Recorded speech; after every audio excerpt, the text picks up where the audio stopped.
Bonsoir tout le monde. Donc il est 19h. Mesdames, Messieurs, je déclare ouvert la séance d'installation du conseil municipal et procède à l'appel des conseillers municipaux nouvellement élus. Thomas Simonian, Elisabeth Grassi,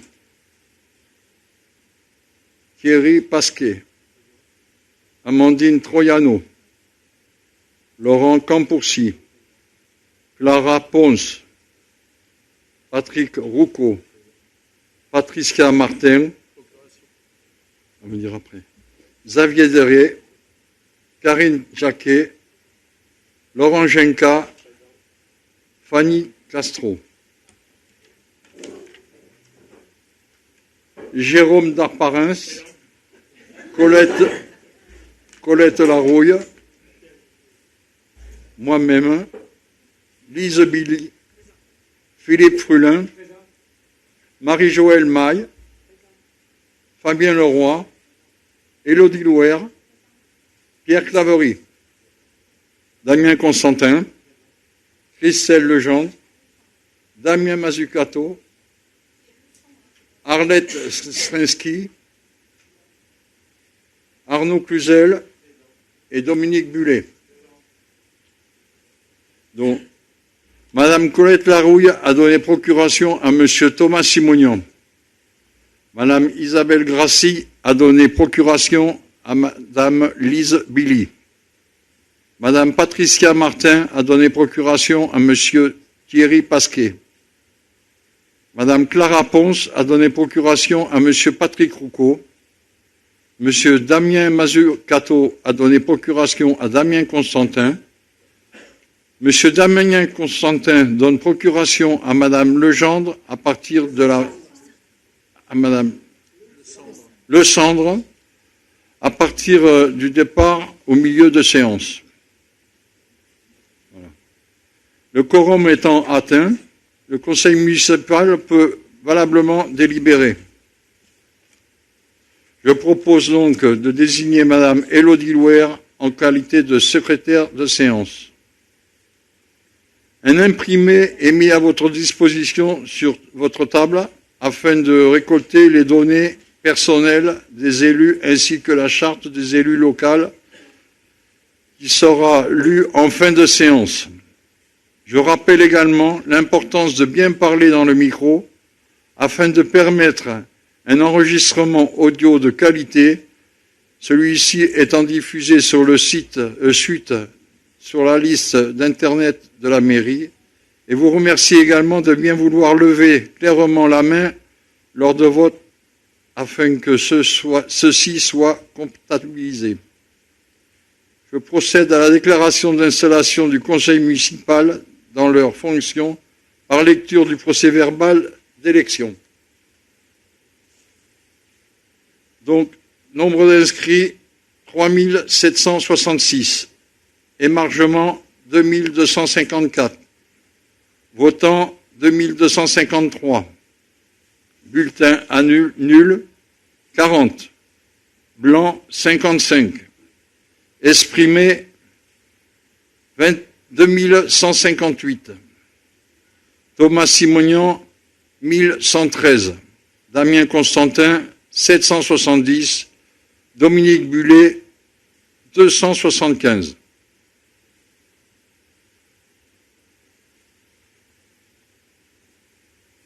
La liste menée par Thomas Simonian donc a obtenu la majorité des voix et donc 21 sièges au conseil municipal. La liste menée par Damien Constantin a obtenu 5 sièges et la liste menée par Dominique Bullet 1 siège.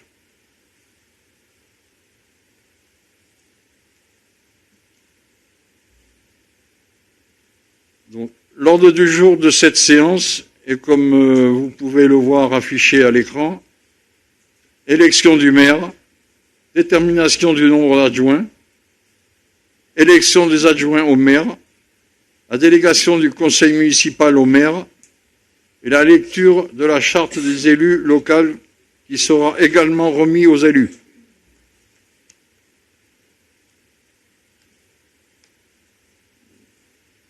Avant de procéder à l'élection du maire, je donne lecture des articles L. 2122.4 à L. 2122.7 du Code général des collectivités territoriales. Article L. 2122.4. Le conseil municipal élit le maire et les adjoints parmi ses membres au scrutin secret. Nul ne peut être élu maire s'il n'est âgé que de 18 ans révolus. Les fonctions de maire sont incompatibles avec l'exercice d'une des fonctions électives suivantes: président du conseil régional, président du conseil départemental. Les fonctions de maire sont également incompatibles avec celles de membre de la Commission européenne, membre du directoire de la Banque centrale européenne ou membre du Conseil de la politique monétaire de la Banque de France. Tout maire exerçant une fonction, le plaçant dans une situation d'incompatibilité prévue par le 2e et 3e alinéa, cesse de ce fait même d'exercer ses fonctions de maire.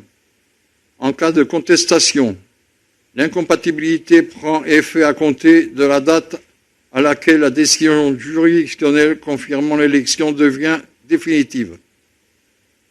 Article L. 2122.5. Les agents des administrations ayant à connaître de la comptabilité communale, de l'assiette de recouvrement ou de contrôle de tous impôts et taxes ne peuvent être maires ou adjoints, ni en exercer même temporairement les fonctions dans toutes les communes qui, dans leur département, résidence administrative, sont situées dans le ressort de leur service d'affectation. La même comptabilité est opposable dans toutes les communes du département où ils sont affectés au comptable supérieur du Trésor et au chef des services départementaux des administrations mentionnées au premier alinéa. Elle est également opposable dans toutes les communes de la région ou des régions où ils sont affectés aux directeurs régionaux de finances publiques et aux chefs de services régionaux des administrations mentionnées au premier alinéa. Alinéa L. 2122.6. Les agents salariés du maire ne peuvent être adjoints si cette activité salariée est directement liée à l'exercice du mandat de maire. Article L. 2122.7. Le maire est élu au scrutin secret et à la majorité absolue. Si après 2 tours de scrutin, aucun candidat n'a obtenu la majorité absolue, il est procédé à un 3e tour de scrutin et l'élection a lieu à la majorité relative. En cas d'égalité de suffrage, le plus âgé est déclaré élu.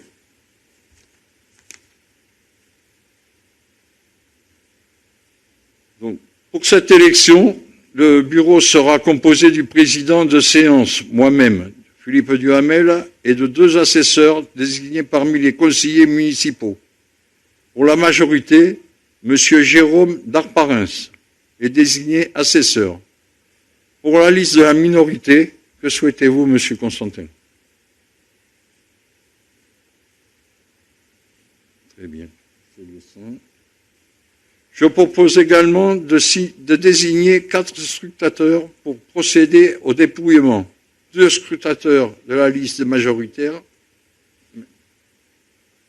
et 2 scrutateurs des listes minoritaires. C'est par exemple Dominique Bullet et un membre de votre liste, M. Constantin.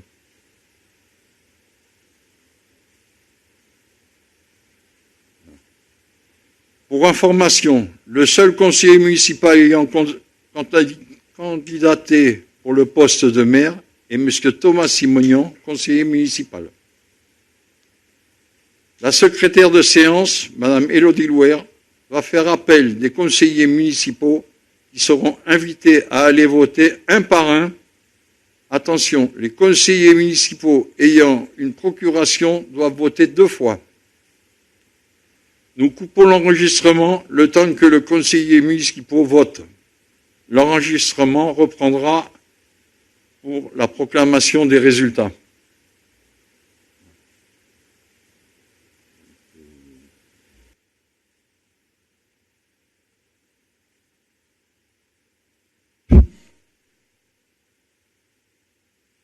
Le vote est clos. Les scrutateurs sont maintenant invités à procéder au dépouillement. Proclamation des résultats. Nombre de votants 27. Bulletin blanc ou nul 6. Suffrage exprimé 21. Donc Thomas Simonian est élu maire avec 21 voix pour 21 suffrages exprimés et installé dans ses fonctions. Je vais lui remettre l'écharpe de maire et il prendra la présidence de l'Assemblée.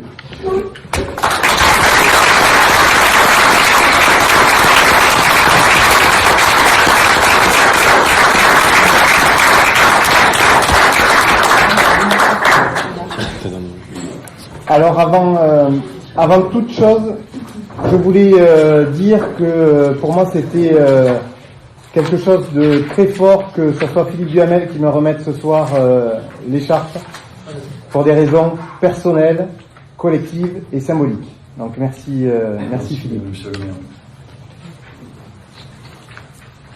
Chers amis, chères Vicoises, chers Vicois, je tiens bien entendu à remercier tous les électeurs qui ont porté leur suffrage à la liste désormais majoritaire Imaginons Vic ensemble.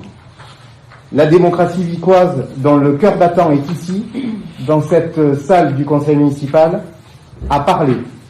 Cette victoire dans les urnes, c'est la reconnaissance d'une campagne claire sur le fond, respectueuse et sereine sur la forme. Mais je tiens surtout à remercier l'ensemble des Vicois qui sont allés remplir leurs devoirs citoyens dimanche dernier. Car ici, dans cette assemblée, tous les Vicois sont représentés et tous les Vicois sont respectés. Cette assemblée, ce conseil municipal appartient à tous. Tous les élus réunis aujourd'hui en conseil municipal sortent d'une campagne auprès de vous, les Vicois. Je pense que pour chaque élu ici présent, une évidence s'impose. L'élection municipale est un scrutin à part, qui a un parfum particulier, une dimension unique. Pourquoi ? Toutes les autres élections sont centrées sur l'idéologique, sur le combat des idées. L'élection municipale est, elle, centrée sur les gens, sur vous, sur nous, sur les Vicois dans leur ensemble. L'élection municipale, c'est l'élection du réel, celui qui est oublié par la politique d'en haut, qui est délaissé et incompris par des politiques publiques déconnectées du monde dans lequel nous vivons. Le réel, c'est le trottoir, c'est la voirie, c'est le stationnement, c'est le logement, c'est la sécurité, ce sont nos seniors, nos enfants. Durant ces mois de campagne, j'ai pris conscience de vos réalités et de vos priorités. Avec mon équipe, nous allons tout mettre en œuvre pour répondre à toutes ces attentes attendues et nous allons réaliser petit à petit notre programme qui a été présenté aux Vicois et soumis au vote municipal les 15 et 22 mars dernier. Je souhaite également dire un mot à mon équipe majoritaire et plus largement à l'ensemble du collectif Imaginons Vic Ensemble. Je suis fier, très fier de la campagne que nous avons menée. Elle a été une aventure humaine incroyable, forte, qui restera gravée en moi pour toujours. J'aime ce que vous êtes collectivement, j'aime ce que vous êtes personnellement, et je suis persuadé que vous serez dans les mois et les années qui viennent des élus responsables et dévoués à notre bien commun, Vic en Bigorre. Un mot également pour les groupes d'opposition. Avec moi, avec nous, vous serez ici respectés. Il n'y a pas de démocratie populaire sans opposition et sans débat. Comme le groupe majoritaire que nous sommes, vous êtes des représentants de Vicois et tous les Vicois se respectent. Concrètement, en conseil municipal, votre parole sera respectée et entendue. Pour aller plus loin, pour que vous soyez associés au travail municipal, nous allons mettre en place une commission dédiée au dialogue entre majorité et opposition. Elle se réunira chaque trimestre et vous pourrez y poser toutes les questions que vous souhaitez sur les dossiers en cours. Un mot, et j'y tiens, aux agents de cette mairie. Vous êtes la vitrine de la municipalité. Vous êtes le rouage essentiel entre les élus que nous sommes et la population vicoise. Vous êtes le visage de Vic. Vous êtes l'incarnation de l'intérêt général et c'est vous qui allez nous permettre de concrétiser notre projet d'avenir pour notre cité. Merci pour votre travail quotidien et comptez sur moi, sur mon équipe, pour vous soutenir, pour vous accompagner. Nous comptons sur vous. Le service public, notre service public en mairie, doit être soutenu et encouragé. Un mot également concernant la communauté de communes. Je l'ai dit avec force et détermination durant toute la campagne. Vic doit reprendre sa vraie place au sein de la communauté de communes. Il en va du quotidien de tous les Vicois. Les compétences essentielles, écoles, ordures ménagères, développement économique, centres de santé sont aujourd'hui à la communauté de communes. En soutien au président Ré, comptez sur nous pour nous impliquer pleinement dans la gestion de la communauté de communes et en dialogue permanent, et ça c'est essentiel, avec toutes les autres communes membres. Je rappelle notre ambition partagée durant la campagne. Vic doit devenir la réelle capitale du Val d'Adour, la réelle capitale de tout un territoire. Enfin, un mot plus personnel pour conclure cette intervention. Je suis fier aujourd'hui de devenir le maire de notre commune. Vous pouvez compter sur moi. Je vais être le maire de tous les Vicois. Je vais être un maire passionné, à l'écoute, à plein temps, disponible, humain. Je vais être un maire à votre service et un maire rassembleur. Je suis fier, très fier d'être votre maire à partir de ce soir. Nous y sommes donc. Les élections municipales sont terminées. Le conseil municipal est installé. Nous sommes donc maintenant prêts à travailler tous ensemble. Vive Vic en Bigorre et je vous remercie.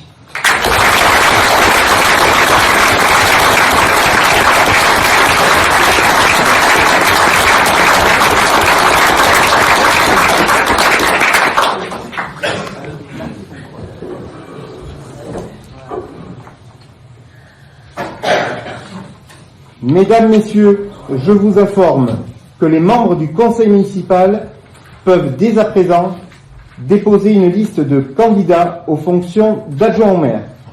Cette liste doit comporter autant de conseillers municipaux que d'adjoints à désigner. Le conseil municipal est donc invité à déterminer le nombre d'adjoints au maire dont le nombre maximum ne peut dépasser 30% de l'effectif du conseil municipal composé de 27 membres. Le nombre maximal d'adjoints peut donc être de 8.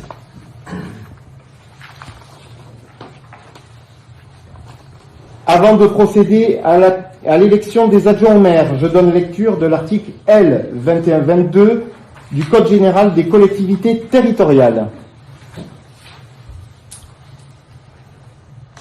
Dans les communes de 1000 habitants et plus, les adjoints sont élus au scrutin de liste à la majorité absolue, sans panachage ni vote préférentiel.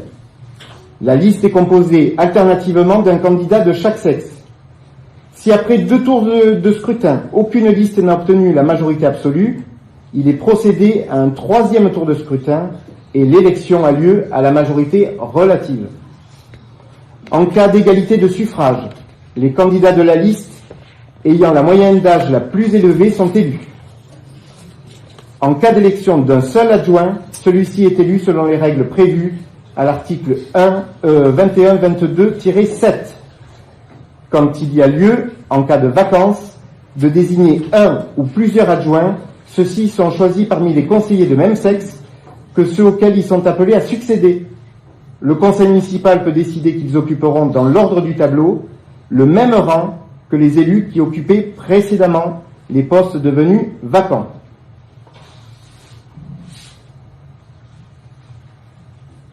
Pour cette élection, le bureau sera composé du maire, président de séance, de 2 assesseurs, et je propose également de désigner, comme tout à l'heure, les scrutateurs pour procéder au dépouillement. Nous pouvons procéder au vote.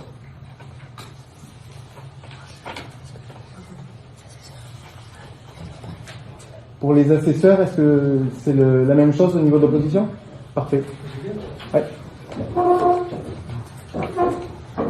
Donc Jérôme Darparins et Christelle Lecendre seront les assesseurs.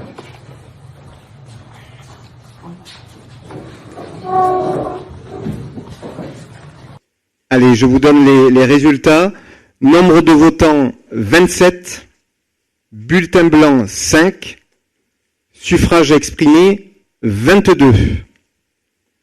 Sont élus premier adjoint, Monsieur Thierry Pasquet. Deuxième adjointe, Elisabeth Grassi.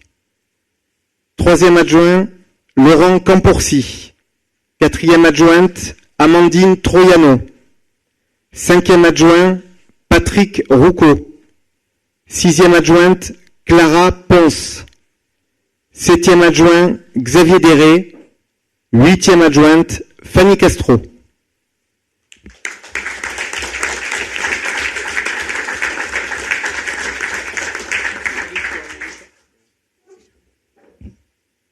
Nous allons remettre symboliquement les écharpes à chacun des adjoints. Donc, Monsieur Thierry Pasquet. Monsieur Philippe Duhamel, faites attention en la remettant.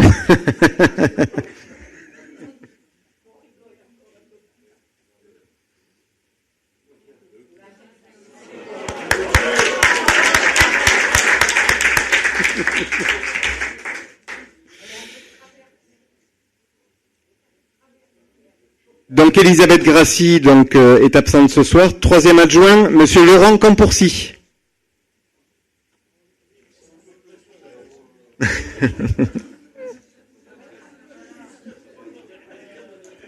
Là, il y a peut-être un problème de taille.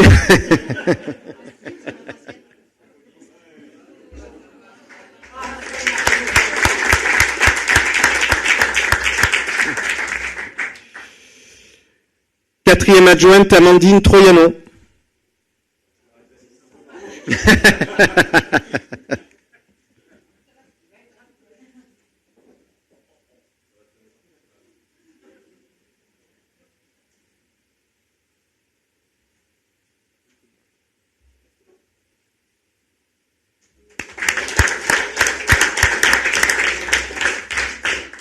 Cinquième adjoint, Patrick Roucaud.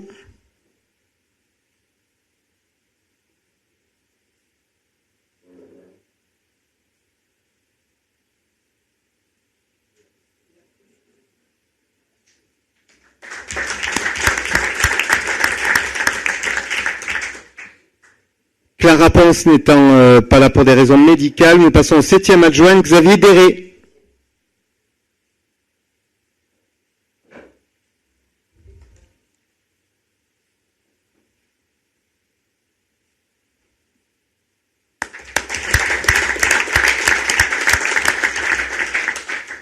Et la huitième adjointe, Fanny Castro.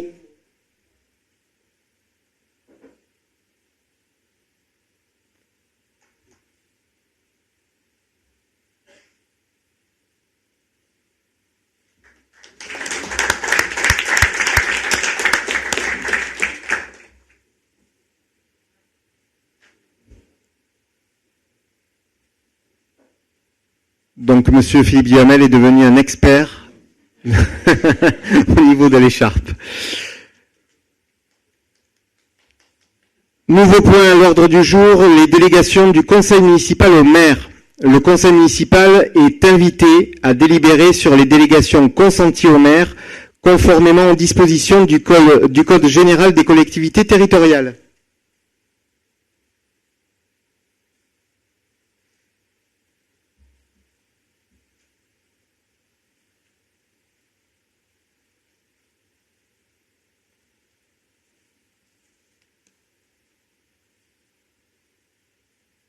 En application de l'article L.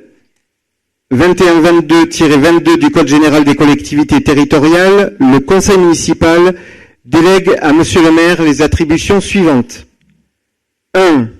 D'arrêter et modifier l'affectation des propriétés communales utilisées par les services publics municipaux. 2. De prendre toute décision concernant la préparation, la passation, l'exécution et le règlement des marchés publics et accords cadres, ainsi que toute décision concernant leurs avenants lorsque les crédits sont inscrits au budget.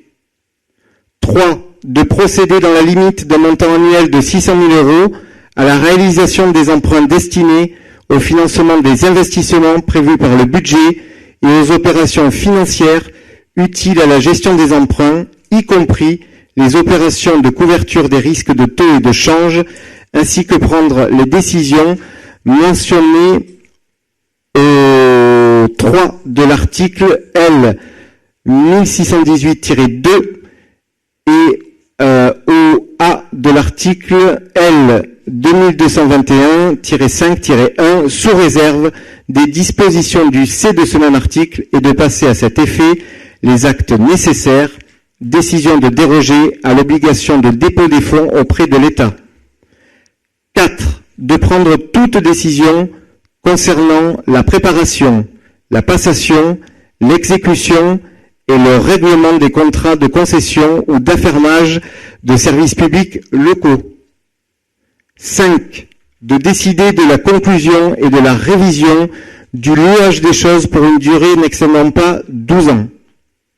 6. De passer les contrats d'assurance et accepter les indemnités de sinistre y afférentes.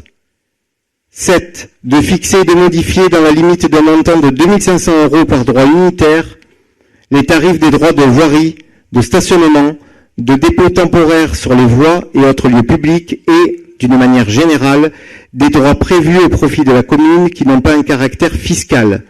Ces droits et tarifs pouvant, le cas échéant, faire l'objet de modulations résultant de l'utilisation de procédures dématérialisées. 8. De régler les conséquences dommageables des accidents dans lesquels sont impliqués les véhicules municipaux dans la limite de 10 000 € par sinistre. 9. De créer, modifier et supprimer les régies comptables nécessaires au fonctionnement des services municipaux. 10. De prononcer la délivrance et la reprise des concessions dans les cimetières.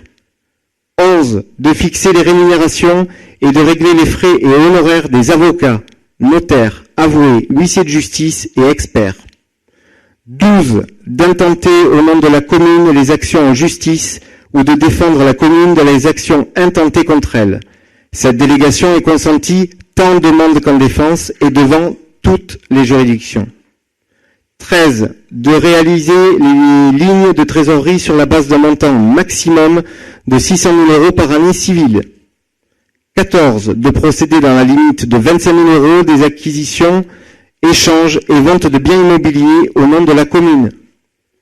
15. D'accepter les dons et legs qui ne sont grevés ni de conditions ni de charges. 16. De décider l'aliénation de gré à gré des biens immobiliers jusqu'à 4 600 €. 17. De régler les affaires de voirie et d'autorisation d'occupation du domaine public communal. 18. De fixer dans les limites de l'estimation des services fiscaux domaine le montant des offres de la commune à notifier aux expropriés et de répondre à leurs demandes. 19. De fixer les reprises d'alignement en application d'un document d'urbanisme.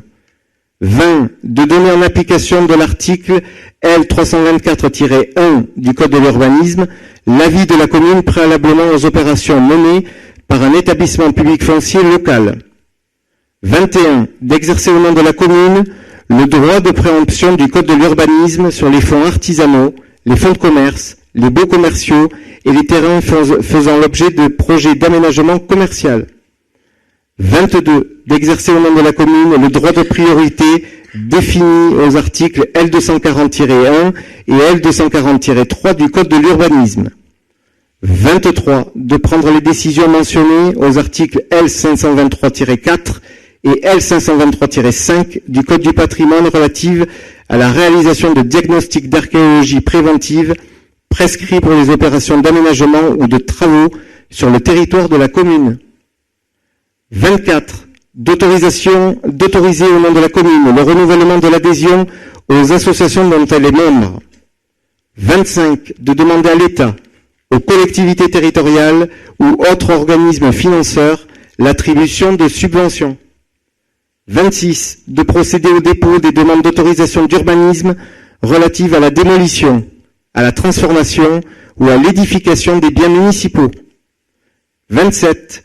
D'exercer au nom de la commune le droit prévu relatif à la protection des occupants de locaux à usage d'habitation. 28. D'ouvrir et d'organiser la participation du public par voie électronique prévue au 1 de l'article L123-19 du Code de l'environnement. Article 2. Les décisions prises par le maire dans le cadre des présentes délégations feront l'objet d'une communication au conseil municipal à la plus proche séance, conformément à l'article L2122-23. Article 3. La présente délibération prend effet immédiatement et demeurera valable jusqu'à son retrait ou à la fin du mandat municipal.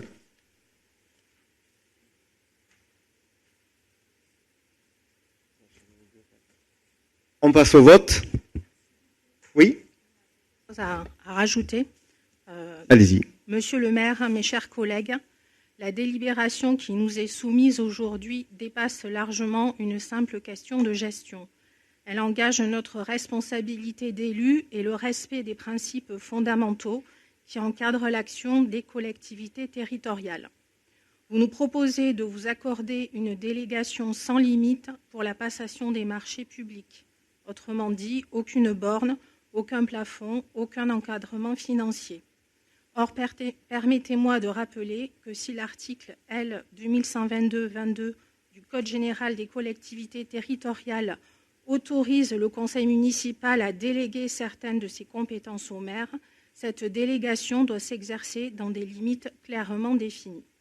Le Conseil d'État l'a rappelé à plusieurs reprises, une délégation ne saurait être générale et absolue au risque de priver l'organe délibérant de l'essentiel de ses attributions. En l'espèce, une délégation sans plafond financier pose une difficulté majeure. Elle revient à dessaisir le conseil municipal de son pouvoir de décision sur des engagements financiers potentiellement considérables. Or, selon l'article L 2121-29 du même code, c'est bien le conseil municipal qui règle par ses délibérations les affaires de la commune. Cela inclut nécessairement les choix structurants, notamment en matière de marché public. Nous sommes donc face à un risque juridique réel, un risque de requalification de cette délégation comme étant trop large, un risque de fragilité au regard du contrôle de légalité exercé par le préfet et à terme un risque contentieux. Mais au-delà du droit, il y a un principe fondamental, celui de la séparation entre l'organe délibérant et l'exécutif local. Le maire exécute les décisions, le conseil municipal les encadre et les contrôle. Effacer toute limite, c'est brouiller cette séparation, c'est affaiblir le rôle du conseil municipal, c'est réduire la portée du débat démocratique. Dans la pratique, toutes les communes comparables à la nôtre fixent un seuil, 150 000 €, 200 000 €, parfois davantage. Non par contrainte juridique stricte, mais parce que cela correspond à une exigence de bonne administration et de sécurité juridique. Le juge administratif est particulièrement attentif à ce que les délégations ne portent pas atteinte aux compétences essentielles de l'Assemblée délibérante. Une délégation sans plafond, couvrant l'ensemble des marchés publics, peut légitimement être regardée comme excessive. Nous ne contestons pas le principe de la délégation, nous contestons son caractère illimité. Fixer un seuil, c'est sécuriser juridiquement la délibération, préserver le rôle du conseil municipal et garantir une gestion équilibrée des deniers publics. C'est pourquoi nous vous demandons d'introduire un plafond raisonnable, conforme aux pratiques et aux exigences du droit public. À défaut, nous considérons que cette délibération présente un déséquilibre manifeste et un risque juridique que nous ne pouvons cautionner, parce que la légalité n'est pas une option et que la démocratie locale ne se délègue pas sans limite. Je vous remercie de votre attention. Ma très chère collègue, Madame Le Sandre, comme je l'ai dit tout à l'heure, nous respecterons l'opposition. Sachez, Madame, qu'il y a énormément de communes qui ne mettent pas de plafond et ça pose pas de problème juridique. Ceci étant dit, on va écouter ce que vous nous avez dit ce soir. Et comme je l'ai indiqué tout à l'heure, il y aura une commission qui réunira opposition et majorité. On en discutera ensemble. Et s'il doit y avoir plafond, nous ferons une modification le moment venu. Il n'y a pas de souci. Nous passons maintenant au vote. Donc, qui est pour? Qui s'abstient? Qui s'oppose? Donc, la délibération est adoptée. Dernier point à l'ordre du jour, la lecture de la charte de l'élu local. Vous l'avez d'ailleurs, chers collègues, chacun sur votre bureau. J'en fais lecture. Charte de l'élu local, article L. 111-13 du Code général des collectivités territoriales. Dans l'exercice de son mandat, l'élu local s'engage à respecter les principes de liberté, d'égalité, de fraternité et de laïcité, ainsi que les lois et les symboles de la République. L'élu local exerce ses fonctions avec impartialité, diligence, dignité, probité et intégrité. Dans ce cadre, il poursuit le seul intérêt général, à l'exclusion de tout intérêt qu'il y soit personnel, directement ou indirectement, ou de tout autre intérêt particulier. L'élu local veille à prévenir ou à faire cesser immédiatement tout conflit d'intérêts réprimés par la loi. Lorsque ces intérêts personnels sont en cause dans les affaires soumises à l'organe délibérant dont il est membre, l'élu local s'engage à les faire connaître avant le débat et le vote. L'élu local s'engage à ne pas utiliser à d'autres fins les ressources et les moyens mis à sa disposition pour l'exercice de son mandat ou de ses fonctions. Dans l'exercice de ses fonctions, l'élu local s'abstient de prendre des mesures lui accordant un avantage personnel ou professionnel. L'élu local participe avec assiduité aux réunions de l'organe délibérant et des instances dans lesquelles il a été désigné. Issu du suffrage universel, l'élu local est et reste responsable de ses actes pour la durée de son mandat devant l'ensemble des citoyens de la collectivité territoriale à qui il rend compte des actes et des décisions prises dans le cadre de ses fonctions. L'élu local déclare dans un registre tenu par la collectivité territoriale les dons, avantages et invitations d'une valeur qu'il estime supérieure à 150 € dont il a bénéficié en raison de son mandat. Ne sont pas soumis à cette obligation déclarative les cadeaux d'usage et les déplacements effectués à l'invitation des autorités publiques françaises ou dans le cadre de notre mandat électif. Les élus locaux peuvent bénéficier du versement d'une indemnité pour l'exercice effectif de leurs fonctions électives et de la prise en charge des frais exposés dans ce cadre, dans les conditions prévues par la loi. Les élus locaux sont affiliés, pour l'exercice de leur mandat, au régime général de la sécurité sociale, dans les conditions définies à l'article L. 382-31 du Code de la sécurité sociale et à des régimes spéciaux définis par le présent Code. Les élus locaux bénéficient à l'occasion de leurs fonctions d'une protection organisée par la collectivité territoriale, conformément aux règles fixées par le Code pénal, les lois spéciales et le présent Code. Le droit à la formation est reconnu aux élus locaux. Il s'exerce dans les conditions fixées par le présent Code. Toute personne titulaire d'un mandat local bénéficie, dans des conditions prévues par la loi, de garanties accordées dans l'exercice du mandat et à son issue et permettant notamment de concilier celui-ci avec une activité professionnelle ou la poursuite d'études supérieures. Tout élu local peut consulter un référent déontologue chargé de lui apporter tout conseil utile au respect des principes mentionnés à l'article 1111-13. Un décret en Conseil d'État détermine les modalités et les critères de désignation des référents déontologues. Voilà pour la charte de l'élu local. Nous allons clôturer ce conseil municipal d'installation. Monsieur Bullet, vous voulez la parole? Allez-y.